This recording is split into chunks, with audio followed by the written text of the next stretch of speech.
വെജിറ്റേറിയൻസിനും non വെജിറ്റേറിയൻസിനും ഒരുപോലെ ഇഷ്ടപ്പെടുന്ന creamy and rich ആയിട്ടുള്ള ഒരു അഫ്ഗാനി പനീറാണ് നമ്മൾ ഇന്ന് ഉണ്ടാക്കാൻ പോകുന്നത്.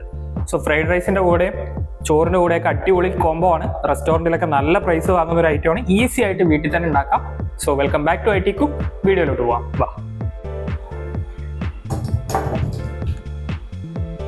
അപ്പം ഞാൻ എടുത്തു വെച്ച കുറച്ച് പനീർ ക്യൂബിലോട്ട് കുറച്ച് നാരങ്ങ പിഴിഞ്ഞ് ഒഴിക്കുന്നുണ്ട്. 1 ടീസ്പൂൺ ഉപ്പ് ആഡ് ചെയ്ത് കൊടുക്കുന്നുണ്ട്. കുറച്ച് പെപ്പർ ആഡ് ചെയ്ത് കൊടുക്കുന്നുണ്ട്.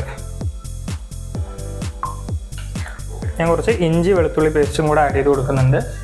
എന്നിട്ട് ഇത് നല്ല രീതിക്ക് ഒന്ന് മിക്സ് ചെയ്ത് മാറ്റി വയ്ക്കും. ഇനി നമുക്ക് ഇതിലോട്ട് ഒരു സവാള നീളത്തിൽ കട്ട് ചെയ്ത് വയ്ക്കും. അപ്പം നമ്മൾ പനീർ മാറ്റി വെച്ച സമയം കൊണ്ട് നമുക്കൊരു പാന് ചൂടാക്കാൻ വയ്ക്കാം. പാൻ ഒന്ന് ചൂടായി വന്നതിന് ശേഷം ഞാൻ അതിലോട്ട് കുറച്ച് ഓയിൽ ഒഴിച്ച് കൊടുക്കുന്നുണ്ട്. ഞാൻ ഒലിവ് ഓയിൽ എടുക്കുന്ന ഏതെങ്കിലും ഒരു റിഫൈൻഡ് ഓയിൽ എടുത്താൽ മതിയാവും. ഇതിലേക്ക് ഞാൻ 1 ക്യൂബ് ബട്ടർ ആഡ് ചെയ്ത് കൊടുക്കുന്നുണ്ട്. അപ്പോൾ ബട്ടർ ഒന്ന് മെൽറ്റായി വന്നതിന് ശേഷം ഞാൻ അതിലോട്ട് സവാള ആഡ് ചെയ്ത് കൊടുക്കുന്നുണ്ട്. നീളത്തിൽ അരിഞ്ഞു വെച്ച സവാള ആഡ് ചെയ്ത് കൊടുക്കുന്നുണ്ട്. ഒപ്പം തന്നെ പച്ചമുളക് ആഡ് ചെയ്ത് കൊടുക്കുന്നുണ്ട്. ഞാൻ ഇതിലോട്ട് ഒരു 10-15 കാഷ്യൂ കൂടെ ചേർത്ത് കൊടുക്കുന്നുണ്ട്. കുറച്ച് ഉപ്പ് കൂടെ ആഡ് ചെയ്ത് കൊടുക്കുന്നുണ്ട്. ഒരു 1/2 ടീസ്പൂൺ ഉപ്പാണ് ആഡ് ചെയ്ത് കൊടുക്കുന്നത്. ഞാൻ ഇതിലോട്ട് കുറച്ച് ഇഞ്ചി വെളുത്തുള്ളി പേസ്റ്റ് ആഡ് ചെയ്ത് കൊടുക്കുന്നുണ്ട്. ഇനി ഇതൊന്ന് നല്ല രീതിക്ക് സോർട്ട് ചെയ്ത് കുക്ക് ചെയ്തെടുക്കാം. ഇതൊരു 5 to 6 മിനിറ്റ് കുക്ക് ചെയ്തെടുത്താൽ മതിയാവും. ഒരു മീഡിയം ഫ്ലെയിമിൽ വെച്ച് കുക്ക് ചെയ്തെടുത്താൽ മതി. അപ്പോൾ ഇതുപോലെ ഒന്ന് നന്നായിട്ട് കുക്ക് ചെയ്ത് വരണം. ഒരു 6 മിനിറ്റ് കുക്ക് ചെയ്താൽ ഇതുപോലെ ഒന്ന് ബ്രൗൺ കളറാവും. നമ്മൾ ഇടവിടാതെ ഒന്ന് ഇളക്കി കൊടുക്കണം, കരിയാൻ പാടില്ല. അപ്പോൾ നല്ല രീതിക്ക് ഒന്ന് സോർട്ടായി വന്നാൽ നമ്മളിതൊരു ജാറിലോട്ട് മാറ്റി വയ്ക്കാം. ജാറിലോട്ട് മാറ്റിയതിലോട്ട് ഒരു കൈ നിറയെ മല്ലിയില ഇടുന്നുണ്ട്. ഒരു കൈ നിറയെ പുതിന ഇടുന്നുണ്ട്. ഇനി ഇതിലോട്ട് കുറച്ച് ഗരം മസാല ആഡ് ചെയ്ത് കൊടുക്കാം. കുറച്ച് മുളക് പൊടി ഇട്ട് കൊടുക്കുന്നുണ്ട്. ഞാൻ ഇതിലോട്ട് 2 ടീസ്പൂൺ തൈര് കൂടെ ആഡ് ചെയ്ത് കൊടുക്കുന്നുണ്ട്.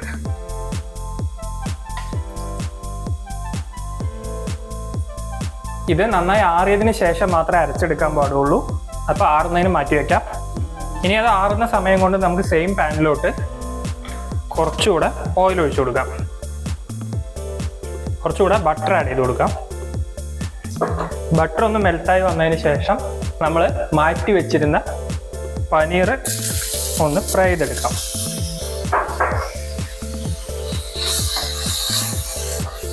ഒരു മീഡിയം ഫ്ലെയിമിൽ ഒരു 2 to 3 മിനിറ്റ്സ് ഒരു സൈഡ് എന്നുള്ള രീതിയിൽ ഫ്രൈ ചെയ്തെടുത്താൽ മതി. ഇനി പനീർ ഒന്ന് ഫ്രൈ ആയി വന്നാൽ നമ്മൾ അരച്ച് വെച്ച പേസ്റ്റ് ഇതിലോട്ട് ആഡ് ചെയ്ത് കൊടുക്കാം. അതേ ജാറിലോട്ട് കുറച്ച് വെള്ളം കൂടെ ഒഴിച്ച് ഇതിലോട്ട് ചേർത്ത് കൊടുക്കാം. ഇനി ഒന്ന് നല്ല രീതിക്ക് മിക്സ് ചെയ്ത് കൊടുക്കാം. ഒരു 2 മിനിറ്റ്സ് ഇതിൽ കിടന്നൊന്ന് കുക്കായി വരണം. ഇനി അല്പം തിക്നെസ് കിട്ടുന്നതിന് വേണ്ടി കുറച്ച് ഫ്രഷ് ക്രീം കൂടെ ആഡ് ചെയ്ത് കൊടുക്കുന്നുണ്ട്. ഒരു പിടി കസൂരി മേത്തി കൂടെ ലാസ്റ്റ് ആയിട്ട് ഇതിൻ്റെ മുകളിലോട്ട് ആഡ് ചെയ്ത് കൊടുക്കാം. അപ്പം നമ്മുടെ ക്രീമി പനീർ റെഡിയാണ്. നമുക്കിത് ഇനി സെർവ് ചെയ്യും. അപ്പം ഞാനിവിടെ അഫ്ഗാനി പനീർ എടുത്തിരിക്കുന്നത് കുറച്ച് ഫ്രൈഡ് റൈസിൻ്റെ കൂടെയാണ്. സോ നമുക്കൊന്ന് ടേസ്റ്റ് ചെയ്ത് നോക്കാം.